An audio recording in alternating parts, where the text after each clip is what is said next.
Привет, меня зовут Настя, с вами снова влог из Аргентины. Сегодня я с вами хотела бы обсудить вопросы аренды, вопросы жилья, переезда в новую квартиру. Сегодня я снимаю последний ролик из этой квартиры, потому что мы переезжаем и меняем не только квартиру, но и город. Мы будем жить теперь не в Кордобе, а в Карл-Спасе. Мне придется попрощаться с этим потрясающим видом. Это, наверное, лучший вид за все 4 года, за все 8 квартир, где мы жили. Это вот самый красивый вид, но у этой квартиры есть недостатки, и нам не жаль будет прощаться с этой квартирой. Итак, вообще вопрос жилья в Аргентине очень-очень сложный. Во многих странах существуют такие системы, как в Аргентине, но для нас, людей из СНГ, эта система, она непонятна и непривычна, и особенно, когда ты приезжаешь из другой страны, тяжело подстроиться под тот ритм жизни в Аргентине, под те правила, которые здесь существуют. В чем состоит сложность поиска жилья в Аргентине? Это, конечно же, гаранты. В принципе, здесь в Аргентине жилье делится на несколько видов. Есть варианты квартир на долгосрочную аренду, то есть вы заключаете контракт на долгий срок, на год и более. И это предполагает под собой наличие гарантов, то есть людей, которые будут гарантировать вашу дальнейшую платежеспособность. И это временное жилье. Такой вариант жилья, он самый подходящий, конечно же, для иммигрантов, то есть ты просто приезжаешь и снимаешь. Это может быть квартира на Airbnb, это может быть квартира от просто владельцев жилья напрямую, ее можно снять на сутки, на месяц, на 3 месяца. Мы нашу квартиру снимали вот более года, получается, мы обновляли контракт, и по окончании контракта, по окончании 3 месяцев, владелец квартиры нам менял условия аренды, то есть каждый раз у нас стоимость аренды очень-очень сильно вырастала. Это как раз-таки и минус временного жилья, потому что ваш контракт, он не гарантирует вам, что в течение года вы будете снимать эту квартиру на тех же условиях, в отличие от долгосрочного контракта. Когда мы только приехали в Аргентину, у нас был вариант, который мы упустили, потому что мы просто побоялись взять на себя такую ответственность, потому что мы только приехали, мы ничего не знали, и, конечно, нам было очень тяжело. У нас был вариант жилья, который мы могли снять за что-то типа $200, реально $200 за огромную квартиру с 3 комнатами, то есть там 2 спальни, гостиная, кухня, все шикарно, но она была без мебели, и так как мы действительно вообще ничего не знали, мы просто побоялись. И сейчас мы снова вернулись к вопросу жилья, к вопросу аренды, потому что уже устали каждый раз видеть очень сильный подъем цены, то есть мы за эту квартиру платим уже примерно 950 тысяч песо, это за все, что примерно $800, то есть там это включая и агентские, и коммунальные, это на самом деле очень дорого, это очень дорого, для нас, мы не привыкли к такой стоимости квартиры, хотя, конечно, сравнивая с другими странами, где также очень много иммигрантов, или со странами и с городами, где люди побогаче, это, конечно, очень дешево, но, на мой взгляд, для Аргентины это дорого. Мы решили поменять квартиру, и с какими сложностями мы столкнулись в первую очередь. Конечно же, нам пришлось искать гарантов. Нам немного повезло, потому что мы уже в Аргентине какое-то время пожили, и у нас появились знакомые, которые смогли стать для нас такими гарантами. Обычно для местных жителей эта услуга, она бесплатная, то есть друзья просто говорят: да, этот чувак, он хороший, он будет платить, я я за него ручаюсь, хотя это все равно большая ответственность. Но для нас это оказалось не бесплатно. Нам пришлось заплатить 1,5 арендные платы за каждого гаранта, за то, чтобы вот они подписались за нас в договоре. Когда мы сказали это нашему агенту, что мы платим за гарантов, они были немного в шоке, потому что это нетипичная ситуация для местных жителей. Ну, по-другому никак. Либо мы дальше будем снимать квартиру такую, либо мы, соответственно, будем снимать на долгий срок. На самом деле, вот почему мы не подумали поменять одну временную аренду на другую временную аренду, найти другую квартиру. Первое – это то, что вариантов аренды очень мало.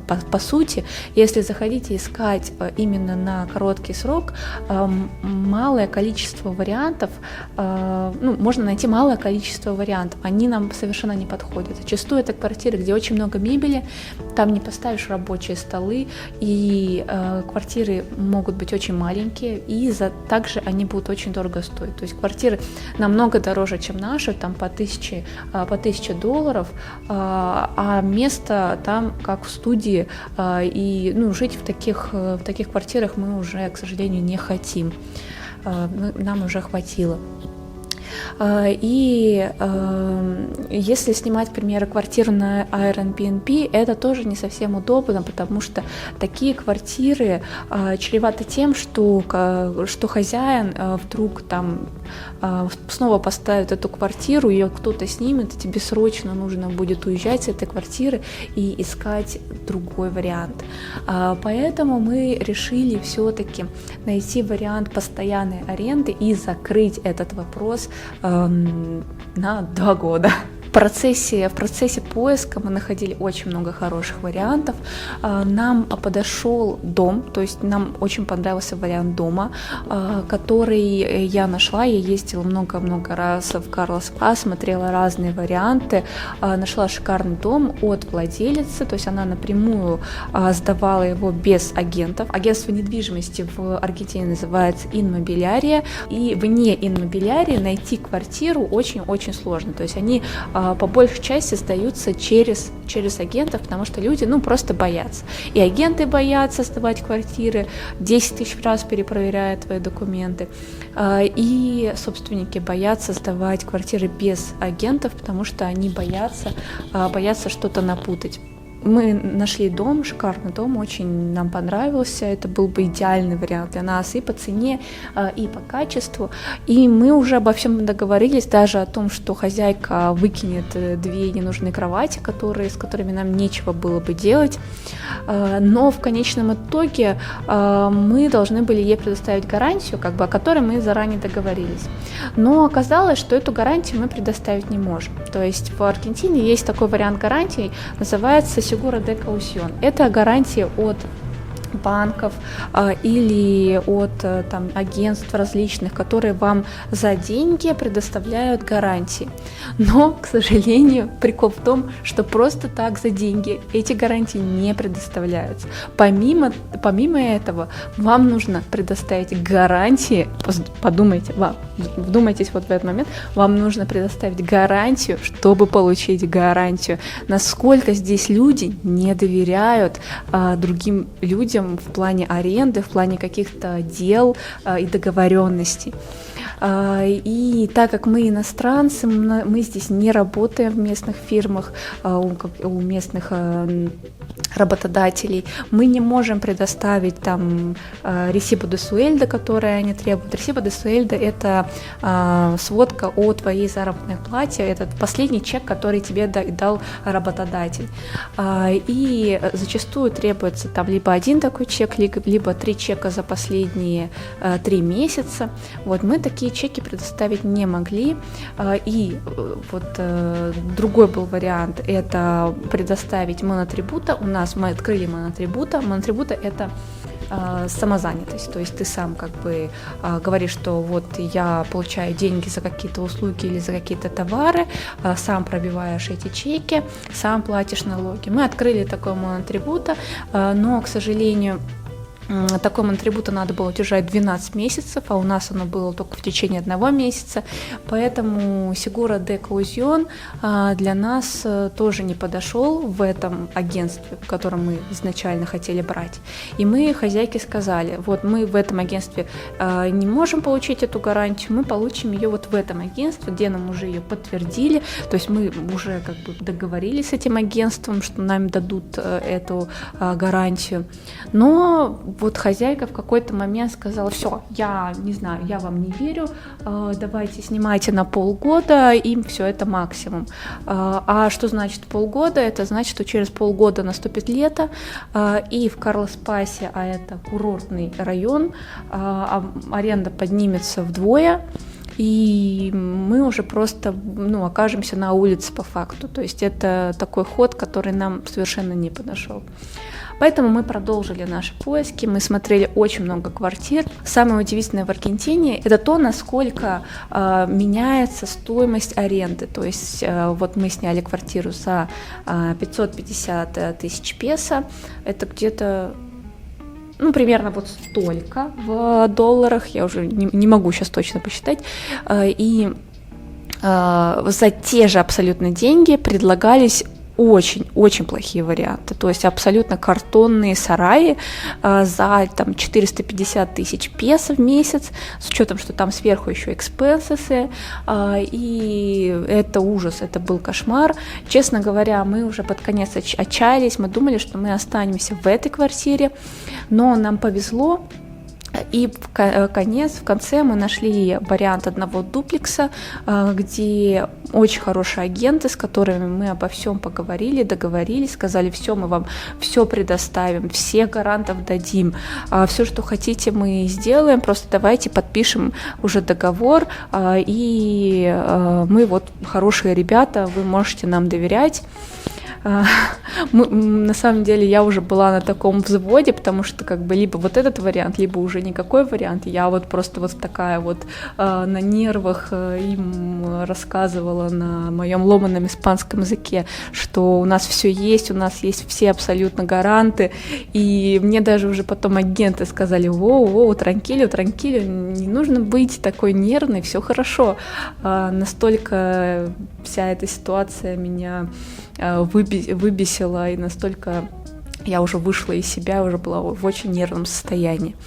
И в конечном итоге, да, мы подписали договор, мы со всеми нашими гарантами, то есть нас суммарно было 4 человека, мы ездили в нотариальную контору в другом городе, подписывали договора у нотариусов, потом нам дали, соответственно, ключ, и завтра мы собираем уже последние наши вещи, манатки, и на этой неделе завершаем наш переезд. Сколько же денег мы теперь будем тратить на аренду в Аргентине?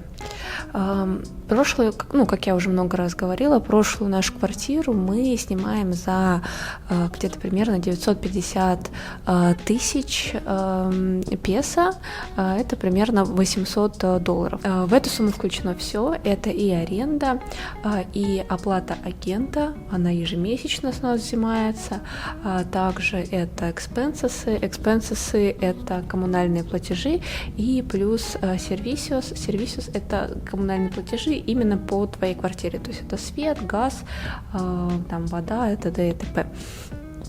Вот, и в эту сумму, соответственно, включено все. В новой нашей квартире мы будем тратить меньше, то есть у нас она будет стоить 550 тысяч песо, сама квартира, экспенсесы там практически нулевые, то есть там где-то 50 тысяч песо экспенсесы, сервисиус я пока не знаю, сколько они будут стоить, но мы рассчитали, что примерная стоимость в месяц будет 700 тысяч песо, соответственно, это, примерно $550, где-то так, наверное.